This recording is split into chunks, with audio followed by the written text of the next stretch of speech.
Oh yeah, folks, it's time to conclude our journey. Today we're going to look at the final Blade movie, Blade Trinity. And this movie is, well, something, so strap in. Alright, so the movie begins in the desert. We meet these vampires who are trying to find the one and only Dracula. Oh yeah, but wait, we have to catch up with our boy Blade. Blade is just, well, slaughtering these vampires because that's what he does. Blade shoots this vampire with a stake, but he's not turning into dust. Turns out, this vampire is a human, and this other vampire recorded the act. Uh-oh, Blade, you're in trouble now. So we cut back to the evil vampire leader as they talk to the evil vampire leader, Dracula, or in this movie, Drake. So basically, evil vampire girl wants Dracula to kill Blade. Alright, simple enough. So we cut back to Blade and Whistler and, what's this? The FBI is raiding their base? Oh no! Whistler gets shot a couple times and blows up the base. Yeah, that's right, Whistler dies again. Whistler has to be one of the most confusing characters in all of Hollywood. They kill him in the first movie, okay, that's cool. They retcon him back into the sequel. Okay, weird. And then they just kill him again. Oh, and by the way, his last words aren't even on screen. Get out, Blade!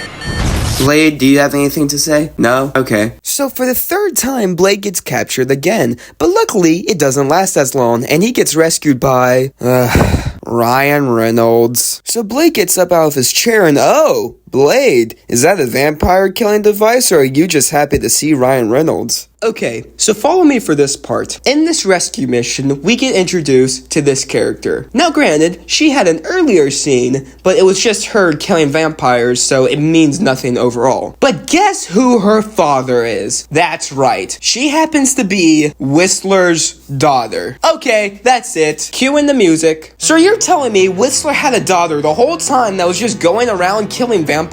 Now granted, they do try to explain, oh, Whistler wanted to protect her and just sent her on her own missions that she could handle. Whistler, buddy, do you think when you were dying on your last breath, you could tell Blade that you had a daughter in the first place? I mean, here's how that conversation could have gone. Hey Blade, kinda dying over here, but before I go, I have a daughter out there, and she has her whole, vampire fighting team, and she could help you. So here's that number, and just call her before you face that blood god. Can you do that for me? No. What? Blade, you're literally about to face a fucking blood god. You're gonna need some kind of support. I mean, who knows? Maybe in the future, you're gonna have to face some, alien vampires or whatever. Who the hell knows? No. Alright, well, fuck it, just give me the gun. So luckily the rescue mission was a success and they take Blade back to their base. And we get introduced to the rest of the team. We get introduced to Dead 1, Dead 2, Dead 3, and Child. So then randomly, Ryan Reynolds decides to tell us what they're up against. Her name is Danica Talos, and unlike typical vampires, her fangs are located in her vagina. Moving on. Then we get an origin story for Drake, but it's just a basic Dracula origin story, so the scene ultimately just is a time waster. Speaking of the bad guys, evil vampire lady tries her best to act. I should have ripped his bleeding heart out when I had the chance. Then Drake is like, hey guys, I kinda wanna be in this movie now. Can I have my own scene? Thank you. Alright, what's Drake's first big scene? Is he gonna go on a massacre? Maybe a nightclub massacre? Oh, it's just him walking and more walking. Oh, that's some walking. Then Drake decides to go into this knockoff Hot Topic place where they're selling, well, interesting vampire merchandise. Even vampire vibrators. After hearing that, Drake decides to kill both of them. What a successful night out. Blade and the gang decide to try to find some information on Drake, so they start killing familiars. Uh-oh, Guillermo, you better hide. So the gang goes to this one guy's house, and it turns out, what? It's Drake, and he has the power to shapeshift? Okay, that's actually kind of cool. Then we get our first fight scene with Drake, and it already sucks. Now why does it suck, you might ask? Well, right before Drake pushes the desk, look at where Ryan Reynolds is, and look where he has the gun. This movie could have been over right now if Ryan Reynolds knew how to shoot a gun. Even though Drake is the most powerful vampire, all he decides to do is stab Ryan Reynolds and gets the fuck out of there. But honestly, if you had a chance to stab Ryan Reynolds, would you take it? I sure as hell would. Wow, that actually kind of sounds a little fucked up. Wait, don't come after me. Wait, oh god! So then Blade and Drake have an ideology off, but it ultimately goes nowhere, so can we just skip this scene? Alright, thank you. Can't tell you, they'll kill me.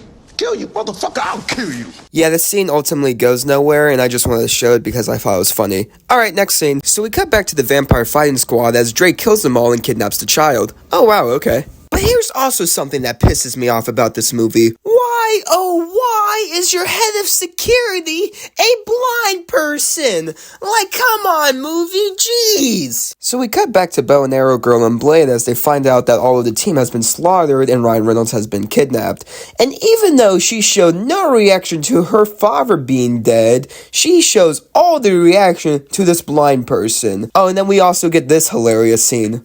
Use it. Use what? Use it. Use what? Use it. Use what?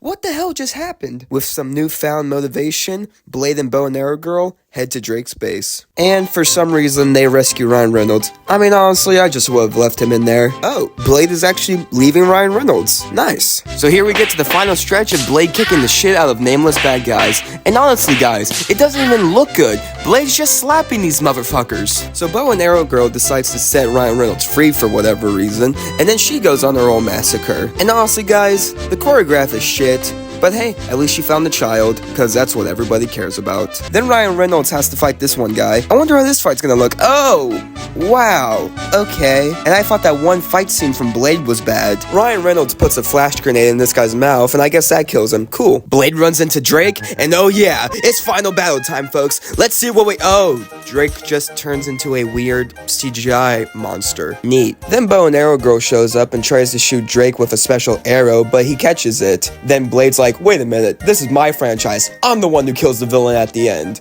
And then he stabs Drake with the poison arrow. And then this releases some type of virus that kills all other vampires in the building. Cool, I guess, I don't know. But wait, this also seems to be affecting Blade at the same time. With Drake on his last breath, he decides to give Blade some words of wisdom. The thirst always wins. Wait, that's really all you have to say? Then Drake dies. Cool. Then Blade dies. Wait, what? But Blade's too badass to die. Then they take his body to the morgue? What the hell is going on? His body... Drake? What the? Then we cut to Blade as he watches the Night City looking for more vampires to kill. I mean, weird way to end the movie, but I guess it's cool that Blade isn't dead. Blade Trinity is a train wreck of a movie. However, I still think Blade 2 is way worse than Blade Trinity. And my reason for this is, while Blade Trinity is a very bad movie, it's entertaining because of how bad it is. Blade 2 is just by far a boring ass movie. But Blade Trinity has some problems too. A lot of problems. My personal biggest problem with Blade Trinity is the editing in this movie. My god, the editing in this movie is horrible. I feel like every time I watch a scene in Blade Trinity, my eyes are about to vomit. And don't even get me started on He Who Should Not Be Named. Every time I see him on screen, I want to punch a hole through my TV. And this movie by far has the weakest villains. Talk about a missed opportunity with Drake. I love the idea of Blade having to go against Dracula, but oh my god, it's done so horribly in this movie. And the other villains are just so generic, I don't even care about them. So with everything said, I think I'll give Blade Trinity a very solid 3 out of 10. Yeah, that's right. Even though this movie has a lower score than Blade 2, I'd rather watch this than Blade 2. So that's going to be the end of this series. I hope you guys like this goofy series about a guy going around killing vampires with no morals whatsoever. For those who are wondering, what's next for the channel?